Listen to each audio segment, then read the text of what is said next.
اب ایسے ہی تو روٹنے نہیں دوں گا تمہیں۔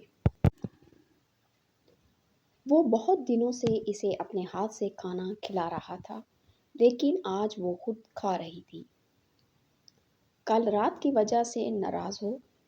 سوری روح، میں نے غصے میں پتہ نہیں کیا حال کر دیا، لیکن تم بھی تو ایسے مجھ سے دور ہوئی تھی، مجھے غصہ آ گیا۔ آئندہ ایسا نہیں کروں گا۔ آپ کے پیر پر چوٹ کیسے لگی یارم؟ یارم ابھی بول رہا تھا کہ وہ اسے دیکھ کر پوچھنے لگی، ارے یہ آج تھوڑی لگی ہے، یہ تو کل لگی تھی۔ پیر دروازے کے بیچ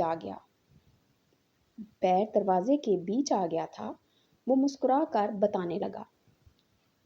دروازے کے بیچ گیا تھا یا آپ خود لے کے آئے تھے؟ وہ غصے سے پوچھنے لگی۔ میرا بچہ، میں ایسا کیوں کروں گا؟ یارم اسے بہلانے کی کوشش کرنے لگا۔ کیونکہ آپ نے میرے پیر پر چوٹ لگائی تھی۔ میں جانتی ہوں آپ یہ سب کچھ جان بوجھ کر کرتے ہیں۔ یارم، مجھے اتنا بھی درد نہیں تھا کہ آپ اپنے آپ کو تکلیف دیں۔ غلطی میری اپنی تھی، لیکن جو آپ کر رہے ہیں تو تم اتنی لاپرواہ کیوں ہو؟ روح، جب تمہیں تکلیف ہوتی ہے تب مجھے تکلیف ہوتی ہے۔ تمہارا درد میری جان لے لیتا ہے۔ کیوں نہیں سمجھتی ہو تم؟ تمہیں تکلیف میں دیکھ کر سکون سے نہیں رہ سکتا۔ پلیز اب یہ سب کچھ قبول کر لو، میں اب تمہیں صفائیاں نہیں دوں گا۔ میں ایسا ہی ہوں اور تمہیں ایسا ہی انسان کے ساتھ ساری زندگی رہنا ہے۔ اب منہ ٹھیک کرو اپنا۔ وہ اس کا ہاتھ چوم کر بولا، مجھے فاطمہ بی بی سے بات کرنی ہے۔ تھوڑی دیر کے بعد وہ کرسی اس کے قریب گھسیٹ کے قریب ہو کے بولی، کچھ دن بعد بات کروا دوں گا۔ یارم مسکرا کر بولا، یارم میں انہیں آپ کے بارے میں کچھ نہیں بتاؤں گی۔ آپ کیا کام کرتے ہیں؟ آپ بالکل بے فکر رہیں، میں کہیں نہیں جاؤں گی۔ روح جلدی سے بولی، جیسے یارم کو فاطمہ بی بی کا ڈر لگا ہو۔ بیبی، تم انہیں بتا ہی بھی دو تو وہ میرا کیا بگاڑ لیں گی؟ اپنے دماغ سے یہ سوچ نکال دو کہ کوئی میرے خلاف کچھ کر سکتا ہے یا تم یہاں سے جا سکتی ہو۔ کچھ دن بعد بات کروا دوں گا، مجھے ابھی بات کرنی ہے۔ روح ضدی انداز میں بولی، روح کھانا کھاؤ، ضد مت کرو۔ نہیں کھانا مجھے کھانا۔ روح اٹھ کر جانے لگی۔ روح واپس آؤ، ٹھیک سے کھانا کھاؤ، آرام سے، ورنہ تم جانتی ہو میں کیا کر سکتا ہوں۔ وہ غصے سے بولا۔ روح نے پلٹ کر گھور کر ایک نظر اسے دیکھا اور پھر آ کر اس سے سائیڈ والی کرسی پر بیٹھ گئی۔ جتنا چاہے ناراض ہو، لیکن ناراضگی میں کھانا کھانا کبھی مت چھوڑنا۔ مجھے یہ حرکت بالکل پسند نہیں۔ یہ وقت صرف میرا ہے، تمہیں اس وقت میرے ساتھ ہونا چاہیے۔ ہمیں ایک دوسرے کے ساتھ وقت گزارنا چاہیے تھا کہ ہم دونوں ایک دوسرے کو اور بہتر طریقے سے سمجھ سکیں۔ بات نہیں کر رہی میں آپ سے، میں ناراض ہوں اور جب میرا دل ہوگا میں خود ہی راضی ہو جاؤں گی۔ بار بار مجھے منانے کی ضرورت نہیں ہے۔ فی الحال مجھ سے بات کرنے کی ضرورت ہی آرام سے بیٹھ کر اپنا کھانا کھائیں۔ وہ غصے سے منہ پھلا کر بولی۔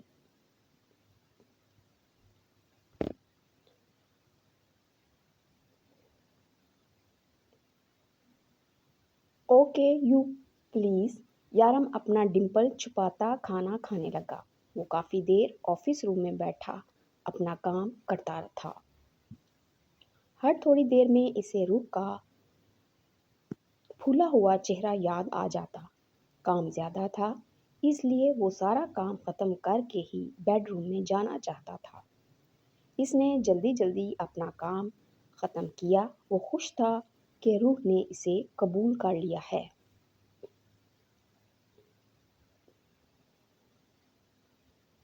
روح اس کی ہر تکلیف کو محسوس کرتی تھی۔ یارم نے اپنا زخم خود سے بھی چھپا رکھا تھا، نہ جانے کب روح نے دیکھ لیا۔